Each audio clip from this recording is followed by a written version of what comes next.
dernière vidéo sur le combat, on va t'apprendre à taper plus fort. Parce que taper c'est bien, mais taper fort, c'est autre chose, mec. Donc, je te réserve un exercice qui va développer tes épaules, ton endurance à taper. Parce que dans un fight, tu te rends pas compte, mais tu fais un fight avec un mec, ou tu fais ton premier fight, tu vas te rendre compte de deux choses.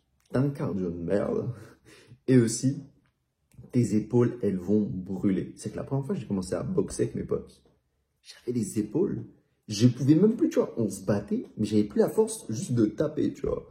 Donc, cet exercice, il va faire quoi? Améliorer ton endurance pour taper plus fort, et voilà. C'est que dans un fight, si tu te bats pour la première fois de ta vie, tu vas te faire briser. Et si tu arrives à avoir du répondant, il y a un monde, s'ils sont deux, s'ils sont un, ou j'en sais trop rien, tu vas pas tenir longtemps. C'est-à-dire que si tu ne le plies pas en deux patates, ton corps, il va lâcher. Donc, j'ai pas envie que ça t'arrive. Donc, je vais te présenter un exercice qui va un peu aussi développer tes épaules. C'est-à-dire que tu auras des épaules un peu plus rondes, tu vois. C'est carré, j'ai envie de te dire. Donc, cet exercice est simple. Et il vient d'un mec qui s'appelle Andrew Tate. C'est c'est le meilleur kickboxer d'une époque. Je ne me rappelle plus c'est quoi, mais je sais que c'était l'un des meilleurs kickboxers au monde. Bref, tu prends deux haltères. Tu prends peut-être 4 kilos, ça dépend de ton gabarit. Peut-être 4 kilos, 6 kilos. Et juste, tu te mets sur un banc un peu incliné ou juste même assis. Juste, tu t'assois. Et juste, tu pousses les haltères devant toi. Bon, je vais te montrer comment l'exercice fonctionne. Parce que c'est bien d'avoir des explications, mais il faut du concret. En gros, ce que tu fais, tu prends des haltères. Là, elles sont vides, mais tu mets le poids qu'il te faut pour faire à peu près 100 répétitions à 50. Tu choisis et juste, tu pousses devant toi.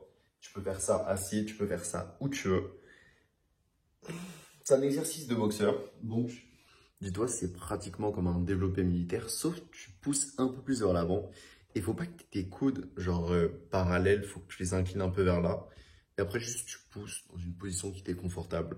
Si tu as un peu du mal, tu peux un peu te préchauffer les épaules avant. Et après ça, tu vas voir que tu auras des résultats phénoménaux. Bref, tu fais des répétitions de 50 à 100. Tu fais comme en musculation, surcharge progressive. Tu démarres vers 50 et si tu fais 70, tu t'en fous. Mais dès que tu atteins les 100 ou un peu plus, bah, tu montes en poids. Entre-temps, tu fais genre 2 à 3 séries. Ça dépend de ton temps et ce que tu veux mettre dedans. Tu récupères de 2 à 3 minutes. Si ton corps veut récupérer plus, tu récupères plus. Si tu as envie de te la mettre direct, tu te la mets direct. Aussi, ce que je voulais rajouter, c'est que tu peux shadowboxing. C'est-à-dire, tu vas dans ton putain de salon et tu commences à te la mettre avec le vent. Tu t'imagines un adversaire. Juste, tu tapes le vide, tu essaies de faire des esquives et tout. Si t'as pas de pote pour t'entraîner, ce sera tout comme. C'est vraiment, dis-toi, les boxeurs, au lieu de boxer contre des gens, parfois juste, ils boxent en solo. Donc, le shadowboxing, déjà, c'est très stylé, je trouve. Et juste, t'es là, t'es un peu avec tes démons et tu t'imagines un combattant que t'esquives, que tu tapes, etc. Et je trouve ça vraiment stylé. Donc, je te le conseille fortement. Je voulais juste te conseiller aussi un animé. C'était Baki, The Grappler, ou Baki juste sur Netflix. Tu peux regarder en streaming ou en tout ce que tu veux. Ça va te donner goût au combat. Tu n'as pas idée. Ça te donner goût au shadowboxing, au combat, à la lutte, à tous les arts martiaux. Ça, juste regarde-le. Et si t'es pas un combattant, je me dirais une balle. T'inquiète pas que après ça, normalement, t'es censé avoir, comment ça s'appelle? T'es censé avoir une endurance. Parce que je l'ai fait pendant des mois. Ton endurance pour taper, elle est infinie. Tes coups, ils sont plus puissants. Et en même temps, t'as des épaules plus galbées, tu vois. Donc, il est un peu tard. Je vais te dire un truc. Tu dois faire cet exercice en fonction de tes besoins. Peut-être tu le fais genre 2 fois dans le mois, 3 fois dans le mois, 4 fois dans le mois, 1 fois dans le mois.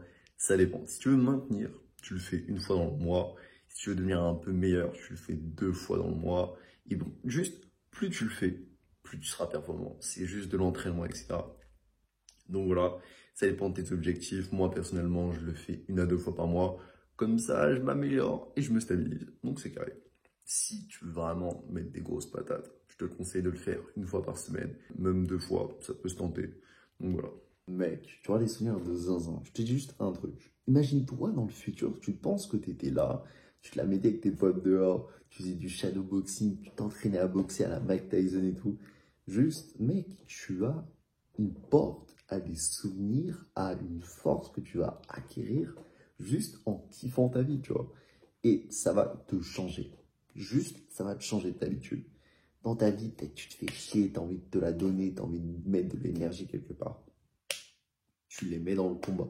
C'est pour ça que là, je te refais une vidéo sur pourquoi, genre, te battre, pourquoi, comment se battre, etc., etc. C'est parce que, mec, c'est une chose qui est juste phénoménale, tu vois. Tu peux en tirer des souvenirs de ton enfance ou quand tu t'entraînais, genre, le soir avec tes potes, sous le vent, la pluie, etc., les tempêtes et tout. Je te jure que c'est stylé. Qu'est-ce que je pourrais dire d'autre? Bref, je fais un peu une suite à mon ancienne vidéo, mais juste, tu fais un peu de grappling, tu fais un peu de lutte au sol, tu essaies un peu de comprendre comment immobiliser, tu boxes. Moi, ce que je fais, c'est commencer par la boxe, et dès que j'étais fini avec la boxe, genre peut-être 1h, 30 minutes, 45 minutes, je passe au grappling. Et ouais, tu essaies d'organiser dans ta ville des petits spots qui pourraient être sympas. Tu peux regarder dans les parcs, dans les trucs comme ça et tout. Et tu peux même essayer de trouver des endroits un peu comme un ring carré et tout. Et je te jure, avec ça, tu peux te faire des bons souvenirs. Donc voilà, lâche pas de danger plus avec cette vidéo. Like, abonne-toi et je te dis à une prochaine. La bise.